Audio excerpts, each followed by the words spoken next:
नमस्कार दोस्तों, 21 days 21 minutes की सीरीज में आपका हार्दिक स्वागत है। और आज हम 18th रूल के बारे में बात करेंगे। 18th रूल के बारे में मैं आपको बताऊं, इससे पहले मैं आपको एक छोटी सी कहानी सुनाना चाहता हूं। कहानी है एक ऐसे इंसान की जो ड्राइविंग बहुत अच्छी तरह से जानता है। यह जो इंसान है, यह बंदा एक बार एक पीसीओ के पास जाता है। वहाँ पर पड़े टेलीफोन से एक बंदे को फ़ोन लगाता है। फ़ोन लगाकर बोलता है कि सेठ जी, मुझे पता चला कि आपको एक ड्राइवर की ज़रूरत है। मैं एक ड्राइवर हूँ, अच्छी तरह से मुझे ड्राइविंग आती है, तो क्या आप मुझे नौकरी पर रखना चाहेंगे?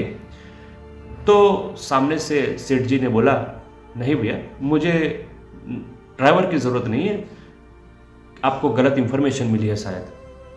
तो सामने जो बंदा खड़ा था उसने वापस बोला, सर मैं आपके बहुत काम आ सकता हूँ, मैं ड्राइविंग के साथ साथ बहुत ईमानदार इंसान हूँ। सेठ जी की सेवा कैसे करनी है यह भी बहुत अच्छी तरीके से जानता हूँ।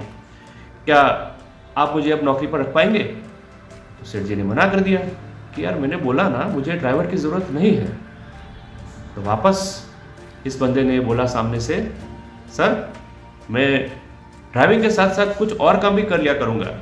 जैसे अगर आप चाहो तो आपके लिए बाजार से कोई सामान लाना, या फिर मैडम के लिए बाजार से सब्जियां लाना, कुछ और काम घर के हैं तो वो भी मैं कर लिया करूँगा। तो क्या आप मुझे नौकरी पर रखेंगे?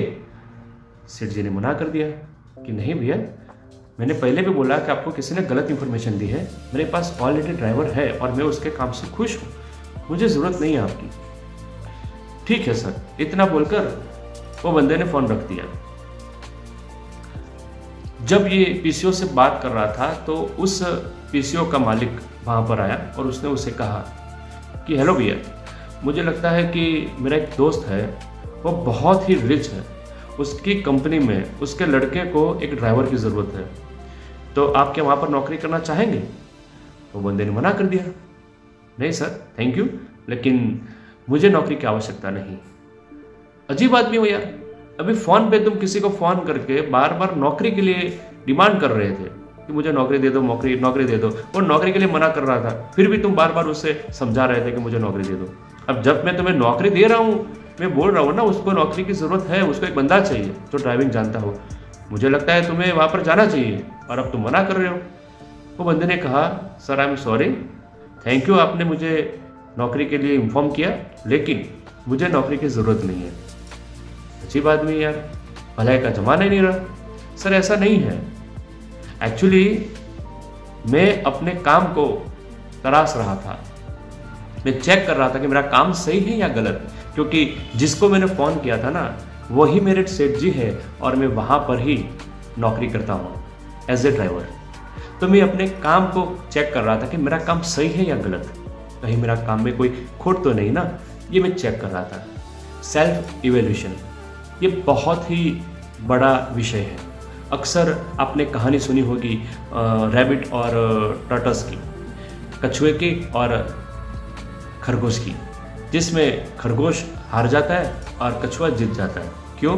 क्योंकि खरगोश ने अपने बारे में एनालिसिस नहीं किया था, उसने अपनी खामी को नहीं पहचाना था, और कछुआ जिसने अपने गुण के साथ साथ अपनी खामी को भी पहचाना था, उसको पता था कि मैं धीमे चलता हूँ, मेरी स्पीड बहुत धीमी है, तो उसने अपनी खामी को पहचाना था। इसीलिए उसने विजय पाने के लिए एक रणनीति बनाई कि मैं कांस्टेंट चलूँगा, मैं कहीं पर भी नहीं रुकूंगा। और जबकि उसकी खरगोश की खामी थी, उसको अगर उसने पहचाना होता तो अपने प्लस पॉइंट का फ़ायदा उठाकर वो जीत जाता। तो अक्सर यही कहानी हमको बार बार याद दिलाती है कि हमको अपने ह्यूमन जो हमारा एक नेचर होता है उसे छोड़कर अपने आप का सेल्फ एनालिसिस करना चाहिए, सेल्फ इवैल्यूएशन करना चाहिए।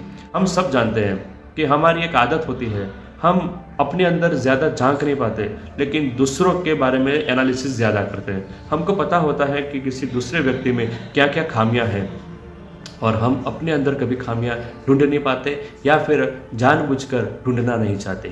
तो सेल्फ इवैल्यूएशन बताता है कि अगर आपको प्रोफेशनली, अगर आपको अपने बिजनेस में ज़्यादा प्रोग्रेस करनी है तो आपको पता होना चाहिए कि आप कहाँ कहाँ पर रुकने वाले हैं, ऐसी कौन कौन सी आपके अंदर खामियां हैं जिसकी वजह से आपको कहीं पर भी रुकना पड़ेगा। अगर आपको वो पता होगा तो आप उसको कैसे कवर करना है उसके बारे में रास्ता ढूंढ पाएंगे, जैसे कछुए ने किया था। और बार बार समय रहते अपने आप का एनालिसिस अवश्य करना चाहिए ताकि आपको भी पता चले कि आपके अंदर क्या क्या ऐसे प्लस पॉइंट्स हैं जिसको आपको बढ़ावा देना है और आपके अंदर ऐसे कौन कौन से माइनस पॉइंट हैं जिसको ढूंढ ढूंढ कर आपको निकालना है। तो आगे हम 19th रूल के बारे में बात करेंगे। Subscribers, thank you.